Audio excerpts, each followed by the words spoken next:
Olá, hoje nós vamos à nossa disciplina de noções de farmacologia. Meu nome é Elaine, tá? Vou ministrar aula para vocês de noções de farmacologia. Aí a primeira coisa que nós costumamos nos perguntar, né? O que é essa disciplina noções de farmacologia para gente? Primeiramente, a gente vai o quê? Saber sobre os fármacos. Mas os fármacos não é o médico que prescreve, não deveria ser ele para saber, né? Os fármacos. Então, seria o quê? Normalmente, ele sim. Quem prescreve os medicamentos são os médicos, os dentistas, os veterinários, tá? Mas o papel da enfermagem, tá? É executar essas prescrições médicas. E para isso nós precisamos ter nosso conhecimento, tá? Teórico científico para isso.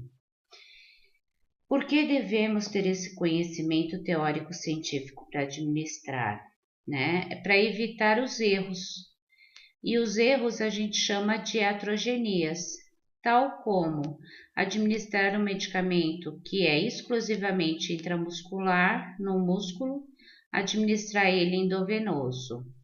E quanto à sua indicação, depende do diagnóstico do paciente, que é a patologia ou a doença, né, que ele tenha e a ação terapêutica que esse medicamento vai ter. Os conceitos básicos de farmacologia, tá? São o que são fármacos e medicamentos, né? São substâncias usadas para o tratamento das doenças, né? Ou patologias. Pode aliviar os sintomas, seus efeitos, abrandar a dor, prevenir e curar até as doenças. Prevenir seria as vacinas, né? Os medicamentos também, eles são utilizados, tá? Em grandes números de perturbações, tá? Emocionais, tais como a depressão, né? Que é uma delas, a ansiedade, e há milhares de diferentes tipos de fármacos, tá? Que cada um vai ter a sua função diferente, que atua, tá? Em grande parte, tá? Das vezes em uma região do corpo, mas nós temos medicamentos que podem atuar em uma ou mais região do corpo, tal como a dipirona, novalgina. Ela atua tanto para dor quanto para diminuir a temperatura corpórea também. Os medicamentos têm várias origens, pode ser tanto naturais ou sintetizadas em laboratório, né? Pode vir do reino vegetal, animal ou mineral também, tá? São utilizados há vários anos e os cientistas sempre eles procuram o quê? Fazer com que esses medicamentos, né? Constantemente eles estão sintetizando esses medicamentos em laboratório para melhorar, né? Para ter novos medicamentos também. Um exemplo é a penicilina, que se não tivesse a penicilina, né? As pessoas poderiam o quê? Ter sofridos ou até, né? Ter a morte por várias infecções. As origens dos medicamentos podem ser extraídos tanto, como eu falei, de origem animal, como a insulina, que ela serve o quê? Para diminuir a glicemia no sangue, ou a glicose, o açúcar no sangue, que pode ser extraído do pâncreas, do boi ou do porco. O vegetal, extraído das plantas, como a digitalis roxa, que ela serve o quê? Para problemas cardíacos no coração. Ela melhora a força contrátil, de contratibilidade, a força do coração. Minerais, como sulfato ferroso, que é utilizado para anemias. E as vitaminas, basicamente, nós encontramos nos alimentos com uma dieta equilibrada, mas temos também as sintetizadas também. E as drogas sintéticas, elas são sintetizadas em laboratório, com auxílio sempre da matéria-prima ou animal, ou vegetal, ou mineral. O que a gente pode falar de posologia? É a quantidade administrada do medicamento no organismo que vai fazer um efeito terapêutico, que vai ou curar ou amenizar a dor, né? ela vai ter uma resposta para aquele organismo. Isso a gente chamamos de posologia. Dose mínima é a menor dose de um medicamento que pode fazer o seu efeito.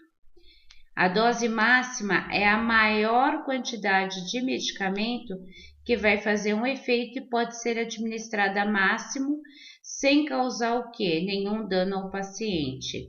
Já a tóxica, que a gente chama dose tóxica, é um medicamento que ultrapassa essa dose máxima e vai causar algum problema ao paciente, pode causar até a morte. Como de repente tomar uma cartela, tá? 20 comprimidos de benzodiazepínicos pode causar a morte.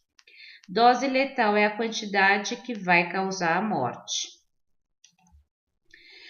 As reações colaterais ou efeito colateral que a gente diz é um efeito imprevisível, que não está relacionado, tá, com a ação do medicamento, que normalmente não iria acontecer com o paciente, mas aconteceu com a dose administrada do medicamento. Pode ser uma alergia que o paciente apresente, tá? Sem ele saber que é alérgico, né?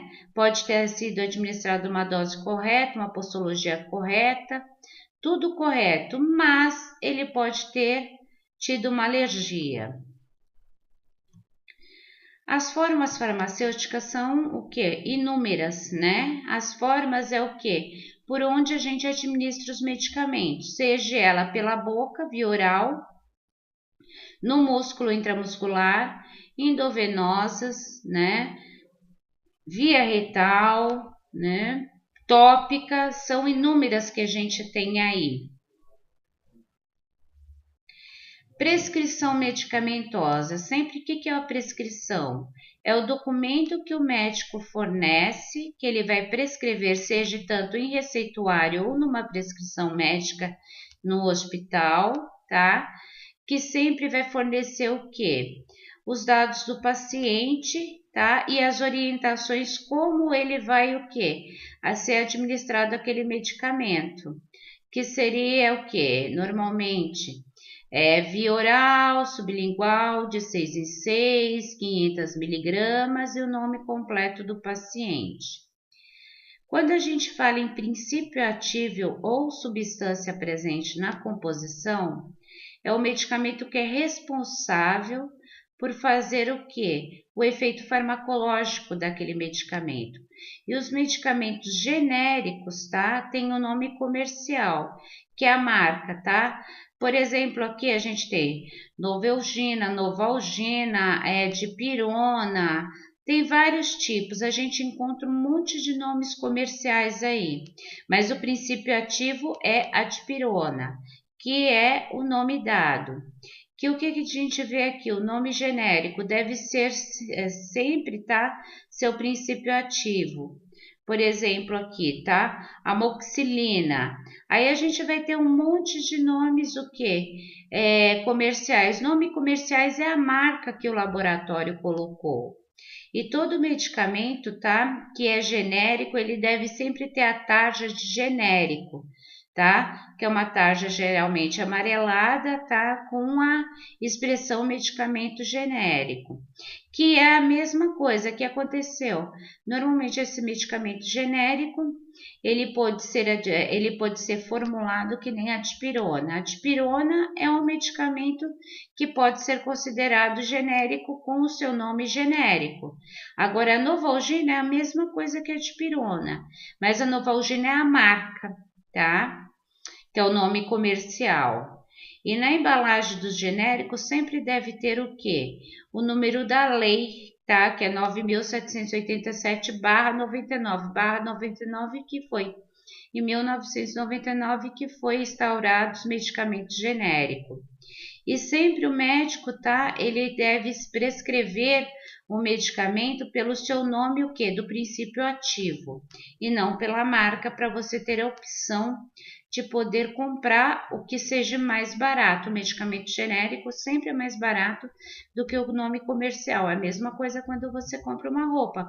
Uma roupa de marca, ela sempre vai ser muito mais cara do que uma roupa que não tem uma marca específica. Medicamentos de uso interno ou externo, e uso parenteral, né? Aí, o que a gente tem aqui? Tudo que a gente ingere, né, interno, né, vai ingerir via oral, né, que é pela boca, sublingual embaixo da língua, ou que vai para o gastrointestinal. É sempre o interno.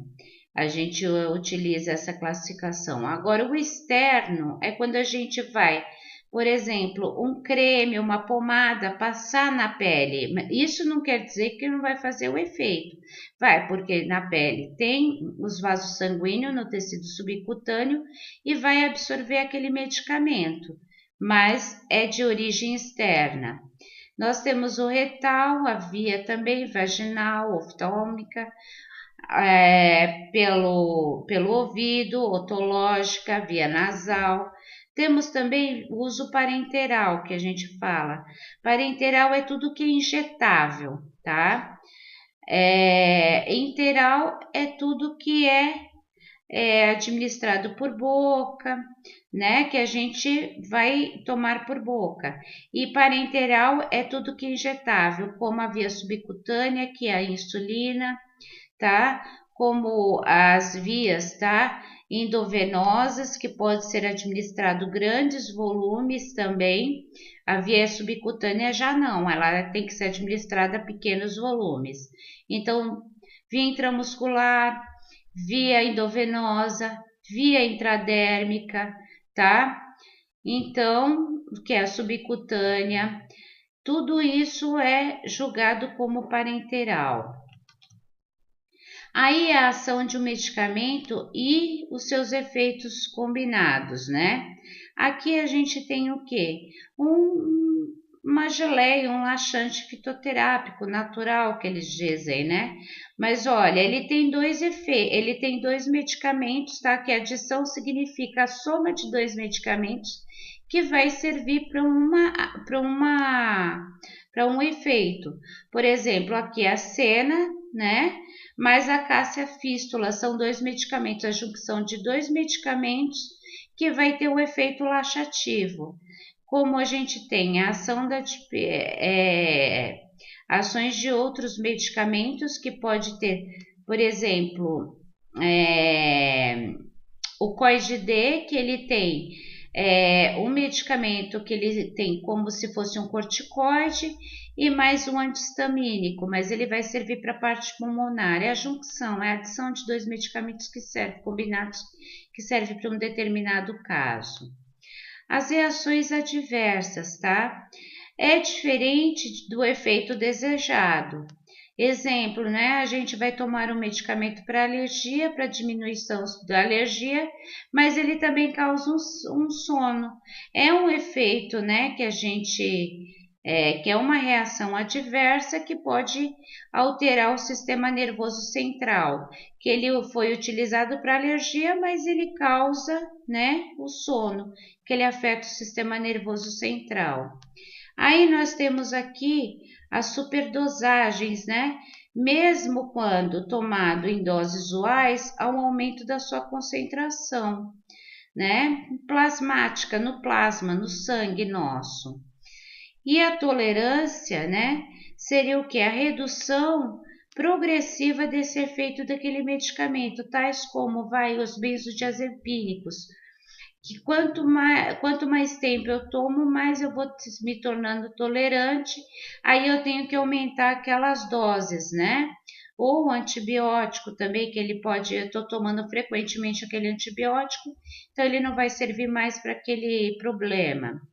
Os efeitos colaterais são as características das ações, tá? Que pode ser um aparecimento indesejado do paciente. Que nem eu falei, como alergia, né? Efeitos secundários, que inconsequentemente, tá? Os efeitos desejados do medicamento, que nem As tetraciclinas pode afetar o que? Os dentes. As idiocrasias, tá? É uma sensibilidade peculiar de um determinado fármaco, tá?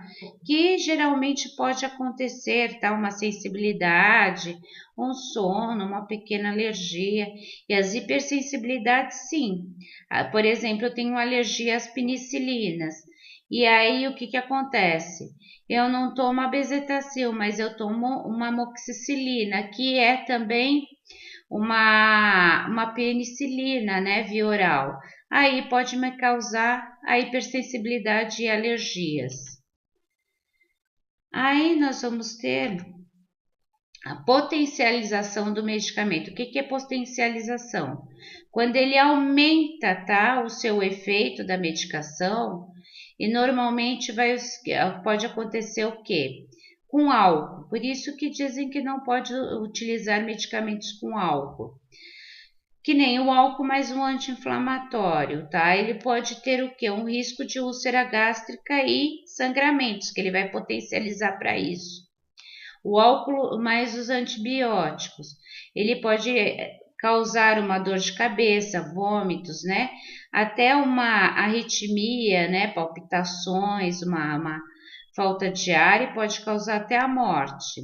Os antidepressivos vai diminuir a eficácia, tá? Ou vai aumentar as reações desses sedativos.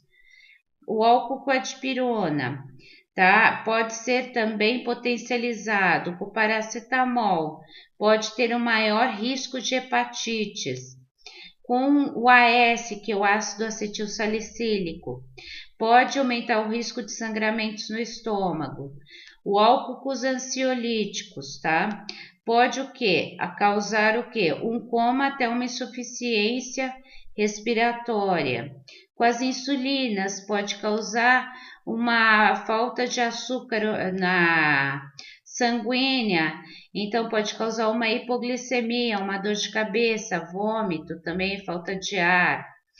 O álcool com anticonvulsivantes, que é para as convulsões, diminui a sua eficácia também, tá? E pode dar um efeito de intoxicação.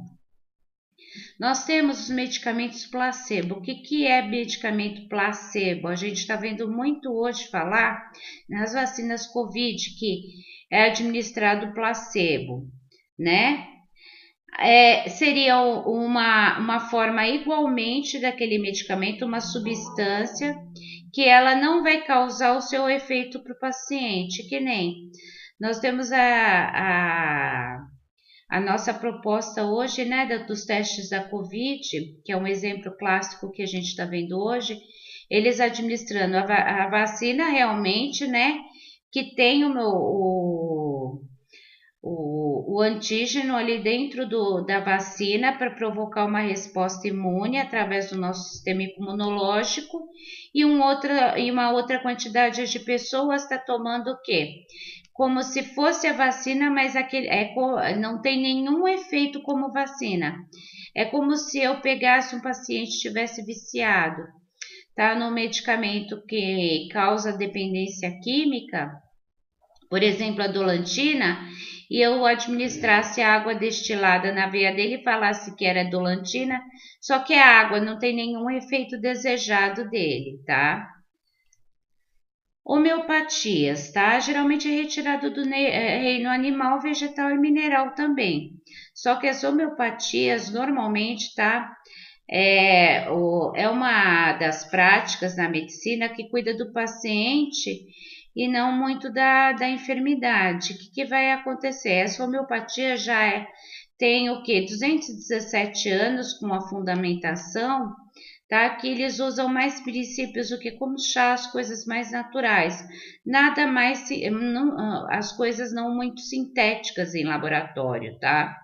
Então, sempre é utilizado essas homeopatias, medicamentos homeopáticos, por exemplo, um alopático é um comprimido que eu tomo um comprimido para de repente vai acabar com a minha alergia. Já para alergias de homeopatia eu preciso tomar 60 gotinhas de um determinado medicamento.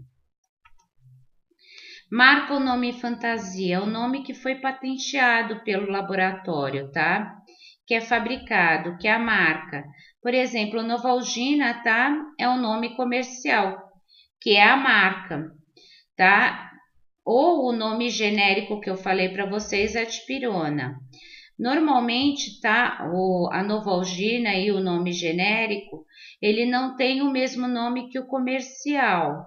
Ele vai ter o nome genérico, ele tem o nome do princípio ativo, como eu falei para vocês, né? Dipirona é a Novalgina, mas Novalgina é a marca, e dipirona é o princípio ativo. E o medicamento similar ou equivalente já diz equivalente, né? Ele equivale a um produto que tem a marca, mas acabou o registro daquele laboratório que registrou e ele não fez a renovação que ele patenteou. Por exemplo, tá a referência, que é o produto de marca ou nome comercial. O genérico não tem nome comercial, só o princípio ativo.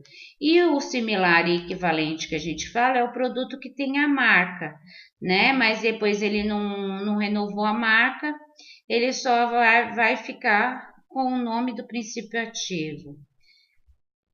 Tipos de ação. Desejada, ação local. Tá? O fármaco não sofre uma absorção sistêmica, tá? Direto na corrente sanguínea.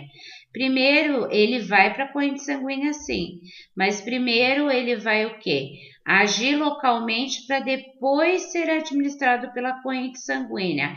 Ele tem um efeito mais lento, tá? Ele não sofre direto a ação na corrente sanguínea. Primeiro ou na pele ou na mucosa, tá? Para depois ir para a corrente sanguínea. Tais como os antissépticos bucais, as pomadas, os antiácidos, né? As loções, supositórios, né? Vai agir aqui naquele local, depois ele vai sistêmico. Agora, a ação sistêmica, tá? Ele já vai direto para a corrente sanguínea. Por exemplo, os comprimidos, supositórios, né? Que principalmente na região anal, ali a gente tem grande vascularização que vai ser absorvido, tá? Os adesivos transdérmicos e tudo mais. As formas de apresentação, nós temos os líquidos, como vocês veem nas fotos, os sólidos, os semissólidos, tá? Que são os cremes, e os gasosos, que são de forma de inalação. As diferenças de cápsulas, nós temos, tá? A cápsula gelatinosa, que vocês veem, né? Ali, que parece uma gelatina dentro, um líquido, né?